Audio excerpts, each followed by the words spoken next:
Hi guys, thank you. Welcome to another episode of Unscripted with Nello and and Obi. I know you love this I intro. do, I do. How are you? I'm excellent. Great. I'm super excited now. Apart from the cold, Oh gosh. I really feel good. It's 2025. It started off nicely. It has, and I'm so grateful for the new year. I'm expecting big things this Hey, year. big things. Nemo like. Yeah. Yay, that's how we're gonna start this year. Cool. Today, what are we talking about? Boundary setting. We're setting boundaries. Yeah, Today we're talking about boundaries. Yeah, we're talking about boundaries. And I said I'm going to give The dictionary definition of boundaries. of what it is to set boundaries, so we know what we're talking about. Yeah. It's also important that we, even in setting boundaries, is the new year, the perfect time to set all forms of goals, set all kinds of goals. Do you do goals? Not really, I don't know. But I have a vision, and I go by my vision board, Okay, but that's not good. necessarily setting goals, because I find that I set myself up for failure with setting them. And also because of the kind of person I am, I become ungrateful You do? when I don't what way? achieve. So if I set this goal and I haven't achieved exactly what I've set, then I don't appreciate the little things I've gained. Oh, I see what you mean. Yeah. Okay. So that because makes of that, sense. I try not to, because personally I know that I can become a bit of a grumpy cow, and someone might say, Chinelo, look at all these amazing things that have happened in your life. Oh, And I'll like be I like, tell you every time. yeah, and I'll be like, oh, but this thing I said I was going to do, I didn't do it. Oh God, Chinelo, please. I'm on the other hand, I'm the one that is.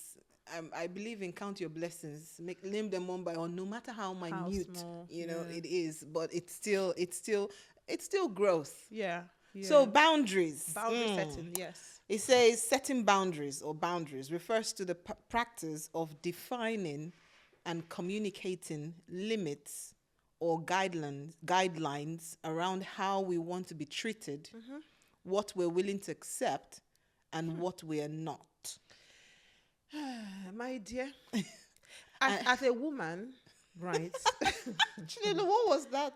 Because What was that sigh at the beginning? Before you because went as- this definition of boundaries for an African woman like me, who loves to set boundaries, I'm scared now.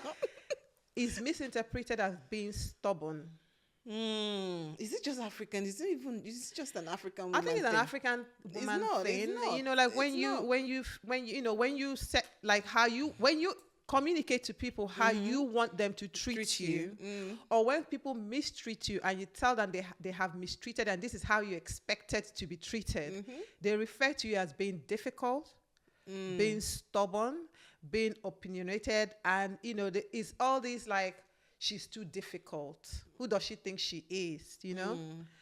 But it's very unfortunate though, because what you're trying to do here is try to create clarity on how someone should. We all deserve to be treated with love. People say treat people how you want to be treated, right?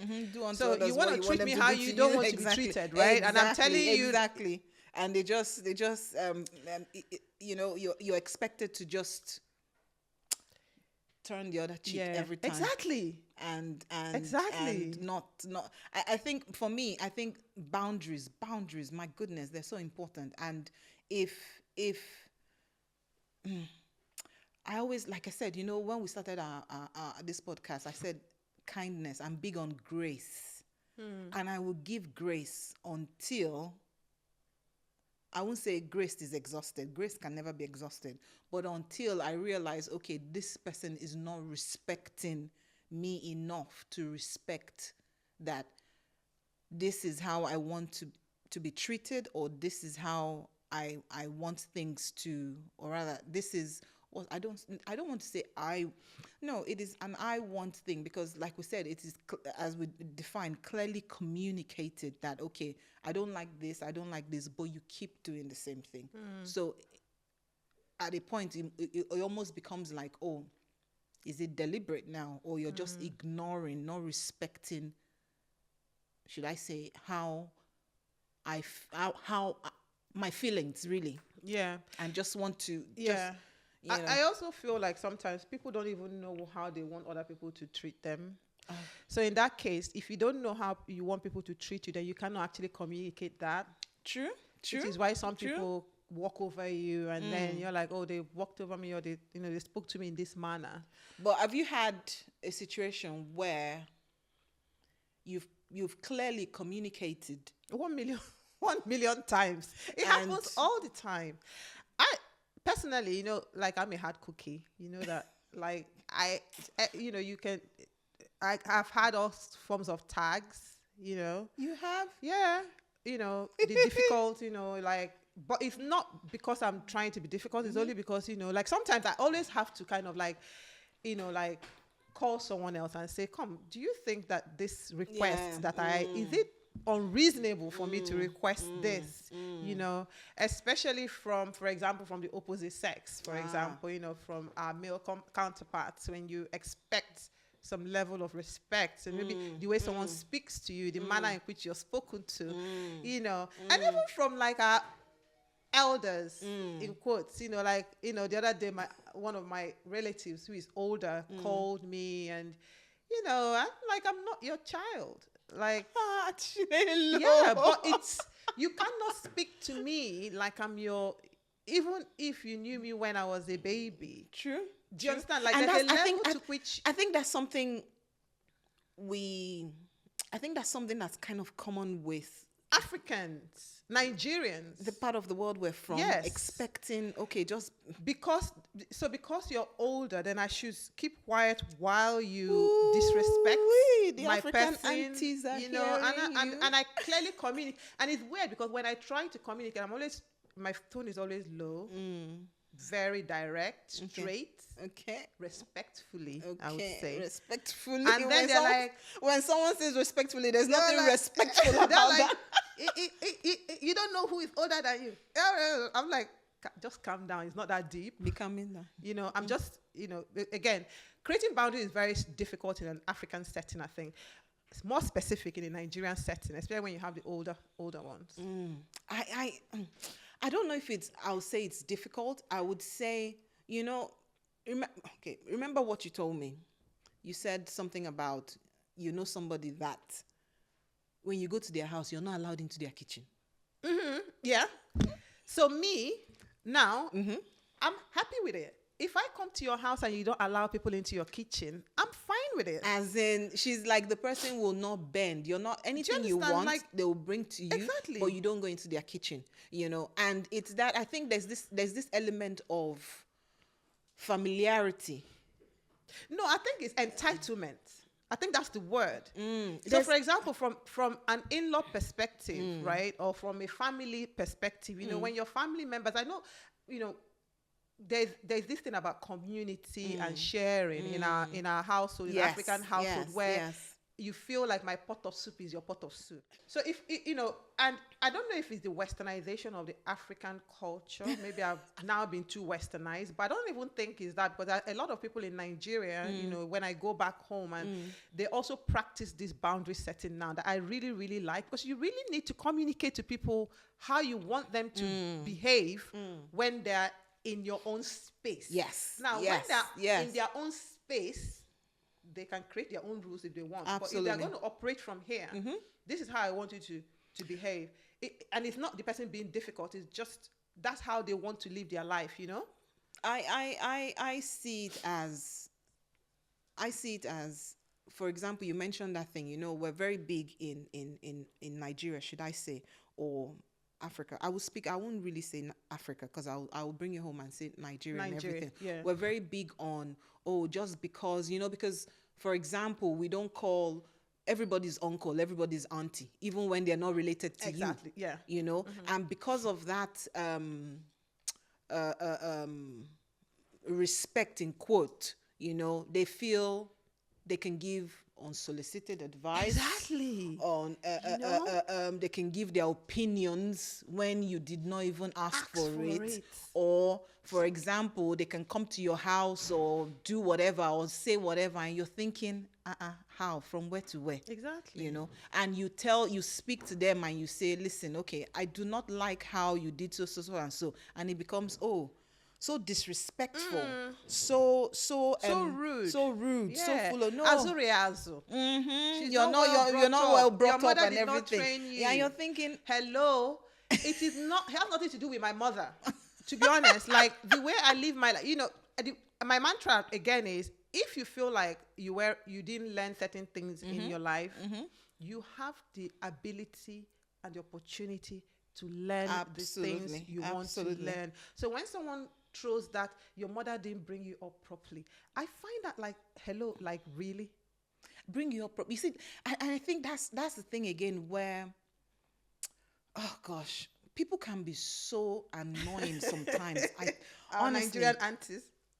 we're one of them too. You know, we're aunties now. I'm very liberal in thinking. Though. Yes, I'm and I'm a liberalist. not just I'm very being liberal, but I will not give. I respect myself. I don't want anybody to, because I will go off. You know, so I just try as much as possible to keep myself. If I know, for example, you invite me to your house. I mean, the first time I went to Chinelo's house, I would ask before I go into anywhere.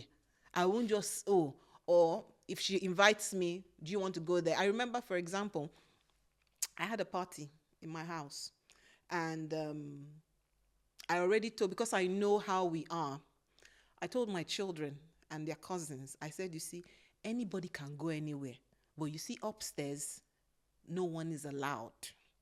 And they were like, okay. Now, the party is in my house. I'm not paying attention because, I mean, you're making sure the guests and everyone are okay and all of that. And later, somebody comes to tell me, oh, they come into the house and they go, oh, this house is so nice. Can we do a tour of the house? I'm like, tour, okay. As in, they were asking a family member who, as God will have it, they found sitting on the staircase because she just wanted to relax. And the person goes, okay, that's the sitting room, that's the office, that's the what's it called? That's the kitchen. No, that's the kitchen. That's the toilet or whatever. And she goes, okay, can we go upstairs? And the person goes, you want to go upstairs to do what? Is this a show home? I know. You came for a party. Exactly. Go to where you're going, and you now want to go upstairs. Why? Am I selling the house? You know? Real talk. You know, yeah. Is this, like when you want to go and buy a property and they show you you came for a party and you want to do a tour in a house and she kept telling me, and I said, I don't know this person. She goes, don't worry, when the pictures come, I'll show you. And I'll go, you see, that's the thing about respecting people's spaces. You just don't come into a place you've not been and say, oh. Is that feeling of entitlement? That I think that's what it is. Why would you be entitled? You see, that's the thing. Why would you be entitled to something? I don't even know. Should I say that it's not even yours? Yeah. Can I even ask you, in terms of this boundary setting, Yeah. right?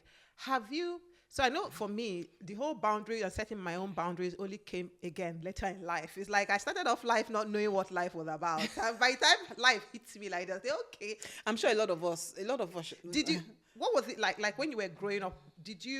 Were you one of those girls? Because if I reflect back on maybe the girls or the guys that I knew that had those kind of strict, I call them like rules. I didn't know they were called boundaries at the time. I used to be like, man, this guy now, what for you? You're on too much. Do you understand? You'll be doing too much. Did you always have boundaries early on in life, or was it something that you incorporated into your life as you were growing older and you understood that it was affecting you in some way without those boundaries being in place? I think my younger years, I probably didn't define it as it is now, because as you grow up and all of that, there's a point you get to where you want, I want, should I say, people to like me, or I want friends, and I want all of that and all.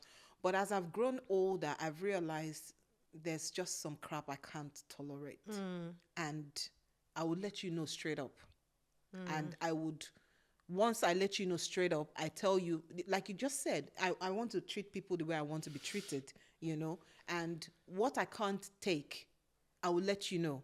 And I guess understand the person, understand what the person's likes and dislikes are, but I will ensure as well that, because eventualities, things can happen, that I extend grace. But if it's a repeated pattern, then I realize, okay, whoever is not respecting whatever I've told them. So as I've grown older, maybe my younger years, there are a lot of things that I would, leeways and everything. I'd be like, okay, yeah, and everything. But no, now, no, And then I can't.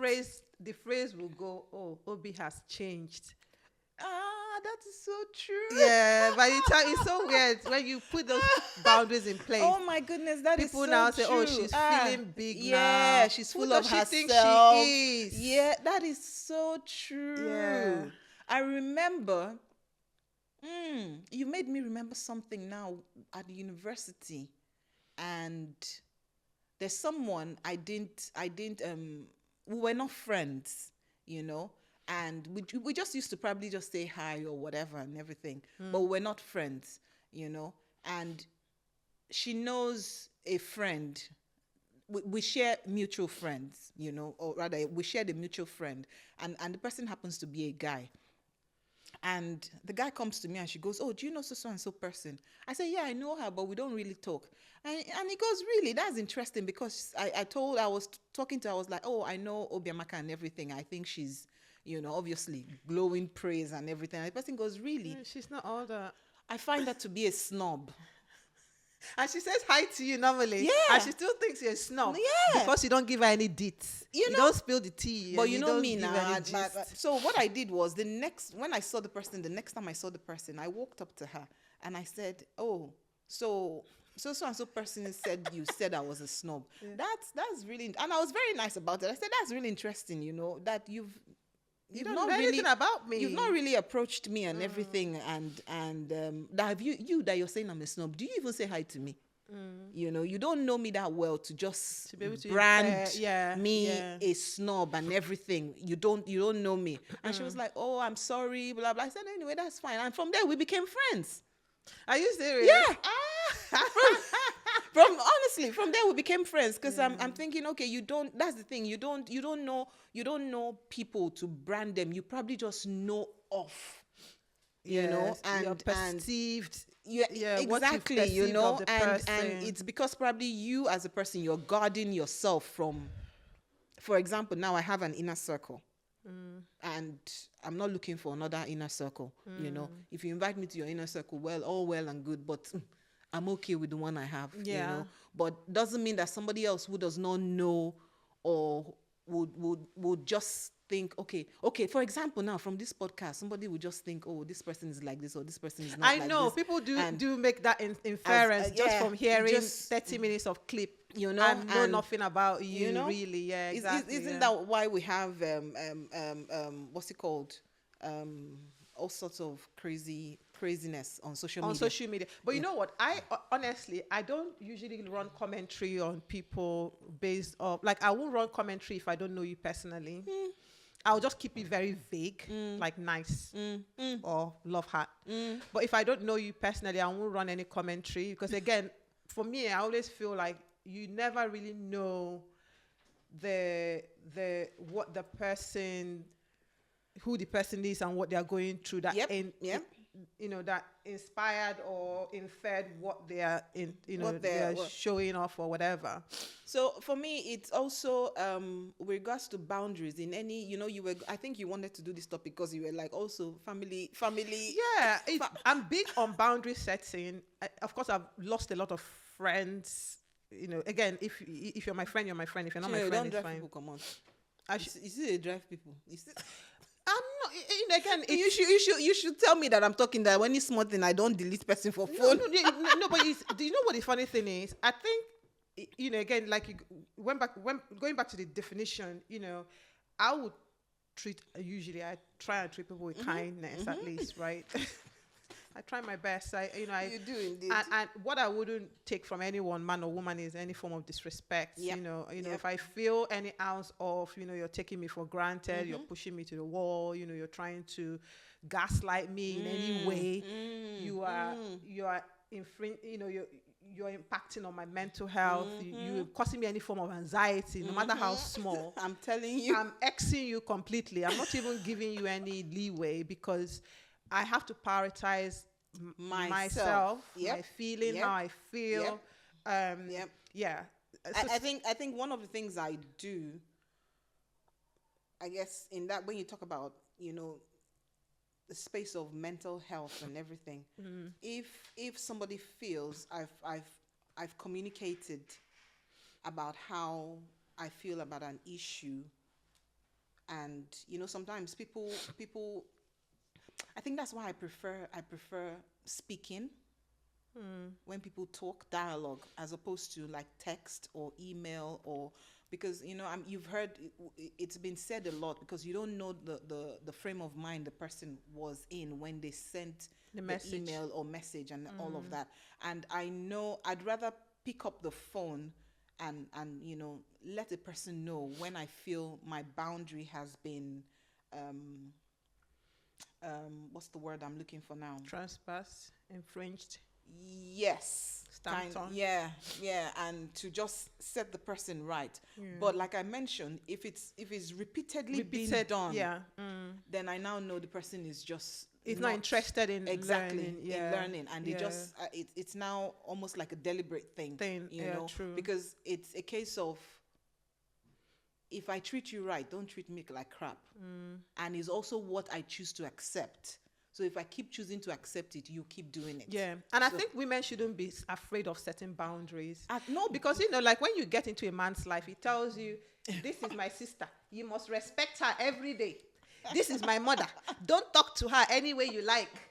This is my business. This is my house. you want to go there? Yeah, I want to, So I think just as men, women equally have the right to set boundaries, healthy boundaries, so that people don't keep infringing or making you feel a certain way because you've allowed them to. The whole, I can't, it's my in-law. What can I do now? It's my mom. You set boundaries for your mom too. Set the boundary. Honestly, I set boundaries for every member of my family. Oh, my goodness. If you don't want to call, if you Don't call let my me- daughters hear this. No, but it's true. If you call me and you're going to start off with hounding me without even knowing, what I've, just like I wouldn't call you and hound you, right? Because I wouldn't call anyone, and the first thing I'm saying is, I said this the last time, like, oh, blah, blah, blah, blah, blah. You did this. Hello? You don't even know if I'm well, if I'm alive, if I'm walking, if I'm dead. You don't start off with very aggressive, doing the sympathy game and trying to do like a blame factor thing, So I set those boundaries, and I said, when you're in the right frame of mind, call me back. I'm not taking this call right now. When when you feel like you need to speak to me in a manner that, just like That I said is- about my auntie. Yeah. Not my auntie, like a relative, anyway, auntie. Everybody's auntie anyway. But if you're gonna call me and you're going to like say, oh, you guys have talked about me in your family group meeting, then just let's end this conversation and call me back when you're right. When you want us to have like a more productive, positive conversation. Because I'm inclined to agree with that. Yeah, I'm not here doing the negative. Not even in 2025. It's even gonna get worse in 2025. Hey, voila. So, guys, what do you guys think? Do you set boundaries? Do you believe in setting boundaries, and have people taken? When people don't I guess respect your boundaries. What do you do when yeah, people what do you do? What do don't you do? Let respect us your know. Let us know boundaries? in the comment section. Do you give them grace like Obi? Do you ask them? I like give me? you grace. I give grace until Give I you a bit of realize, grace, okay, yeah. no, this person is doing this over and over and over again, Yeah. and I will not put myself in a place where I would, or in a situation where I feel I'm being made to feel little. Yeah. I Exactly. will remove Yeah. myself from that situation without even, so grace is something I extend, but not extending grace and making it feel like as if, okay, yeah, you have the whole, anywho. So guys, let us know what you think. Another insightful conversation. Yes. In 2025, are you going to have new boundaries that you're going to be implementing, or are you going to stay with the boundaries you've already created? You feel like they're good enough for you? Possibly. You see, in that situation, I know the things. I mean, I'm a grown woman. I know what I can tolerate and things I can't tolerate, and things that I will say, okay, yes, I can extend grace on, and all of that. But also, what I wanted to say to our subscribers is, if you're in the UK and you want to join us on this our podcast, Yeah. We want to have guests. yes, send us a message. Yeah, Come and let's have, just send us a message on first of all, share, subscribe. Send us a DM. Send us a message on our email address. It's unscripted with Nello and Obi at gmail.com. If you want to join. You see, the whole point is, I know a lot of podcasts do celebrities and everything. And hopefully, as we grow, we would have all of that. But we also want to have everyday women. Everyday conversation. That's what we want. Everyday conversation with everyday women like Chinelo and I. Yeah. There are more of us than there are of all these, Exactly. Yeah. Which is the reason, again, why we created this podcast. Yes, because exactly. not everyone is, we've got women who are doing 9 to 5, who are in their corporate job, who have businesses, who have children, grandchildren. No age limit. This is 40 plus space. Yeah, 40 plus. So even if you're 70, you feel like with your wealth of experience, in the world, and you have this conversation that you think we need to be having, and you have the time, send us a DM. We would invite you. You will come on board, and we'll just have this conversation. I want to see 70 plus women having podcasts as well. I think that their podcast would be really interesting to listen to. I agree. Because they've seen the world for the last 70 years. Oh my goodness. I can imagine the kind of conversations they're going to be having. If they will agree to have it, They will, because what have they got to lose? They've lived 70 already. Like they are nearly like quarter to, Yeah, you have nothing to lose. So if you want to join us here, please let us know. Maybe you're welcome. They'll be calling the names of the people breaking the boundaries as well. They'll be like, Uncle Thomas broke my boundary in 1969. Serious. Anyway, guys. Thank you so much. Thank you so much. This has been an interesting one. Yes, and as always, don't forget, take action. Take action. It's January. Do action that thing that you want to do. Don't be set the boundary. Yes, nothing set will that happen. boundary. Nothing will happen. Nothing is happening. They will just complain. All right, bye guys. Bye everyone.